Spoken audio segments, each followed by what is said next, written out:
Hello everyone, and welcome to week 2 of our online English 112 critical writing and reading course.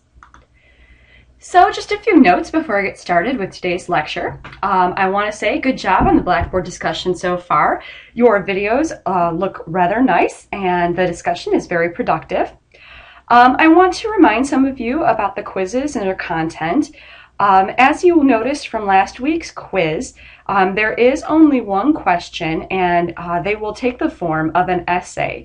So again, if I give you 30 to 40 minutes on a quiz, make sure that you're answering the question to its fullest extent and that you are explaining your meaning. Again, don't rush through these and dash off a quick response, as you are likely to not receive full credit for them. This week, in addition to our regularly assigned pages and discussion board posts and quizzes, you should also be working on your rough drafts of your credibility narrative, as those drafts will be due next week.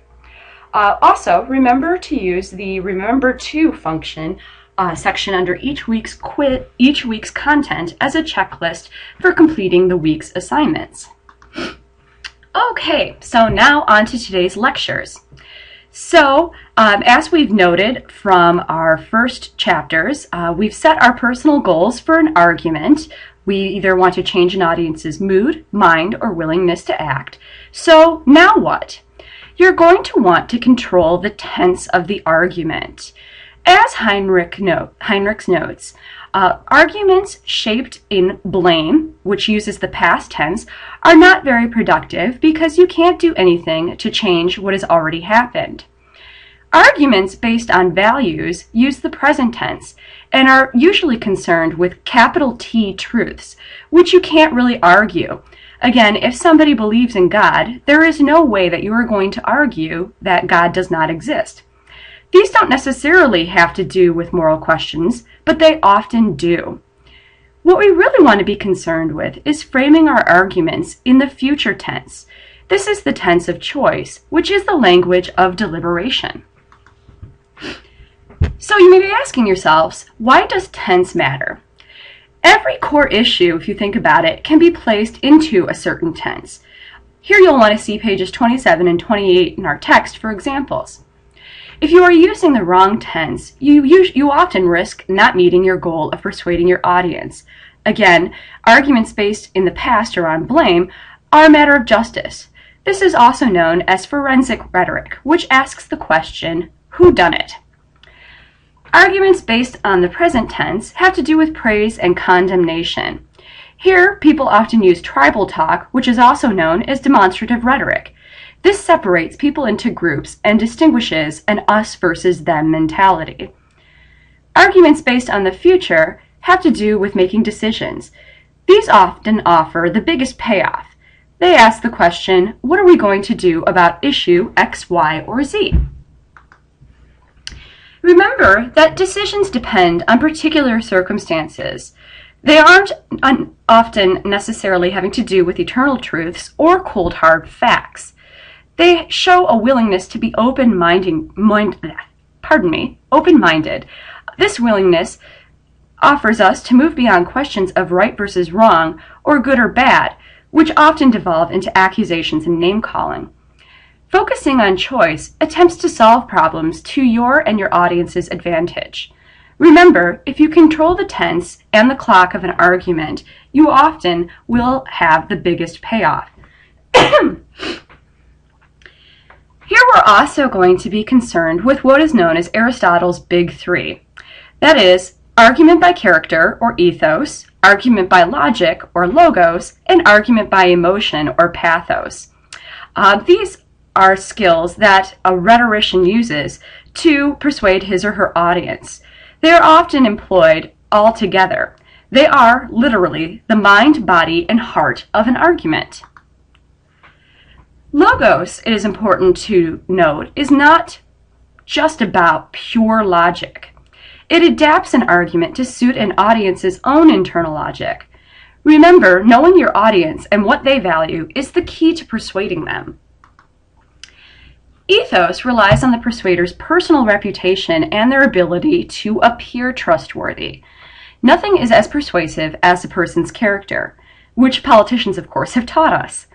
An agreeable ethos wins over an audience through the use of decorum. Pathos relies on your language choice and ability to paint a picture with your words. It inspires emotions, and emotions inspire people to act. Top emotions to appeal to are sympathy, anger, and humor. You don't have to share an audience's emotion, but you should mirror it. This says, I care. Now let's look at ethos a little bit more in depth. Ethos, again, relies on a persuader's personal reputation and their ability to appear trustworthy. Again, nothing is more persuasive than this. Part of ethos is displaying decorum. This is otherwise known as the skillful art of fitting in and winning the love of your audience. This relies on using the same language or code words of your audience, gesture, tonality, image, attitude, and, of course, dress. You cannot be indecorous and persuasive at the same time. Remember, it's all about how the audience perceives you. Again, one of the key questions you first want to ask yourself is, what do you want from your audience? Do you want them to be receptive to your ideas, attentive to what you have to say, and of course, they should like and trust you? The qualities of a persuasive ethos have to do with virtue. This is how the audience believes you to share their values. Practical wisdom has to do with common sense, or street smarts, and the appearance of selflessness. The audience concerns come before your own. It's important to keep in mind that rhetorical virtue does not require purity of the soul, which is probably a good thing for most of us. It denotes that you uphold or appear to uphold the values of the group. Remember that values change from group to group. If we think for a minute that clearly the concerns of people from ages 22 to 18 often differ greatly from those who are 23 to 35, and so on. It's also important to keep in mind that people of different genders, racial identities, and socioeconomic status might also have different concerns or values. Part of rhetoric is also known as tactical rhetoric.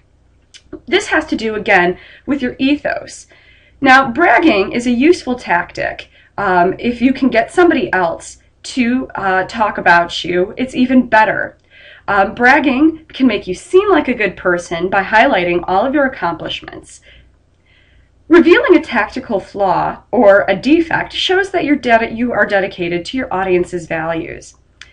Appearing to change your position, your mind on a position rather, when your audience does, gives you new information, especially if the argument is heading in that direction anyway.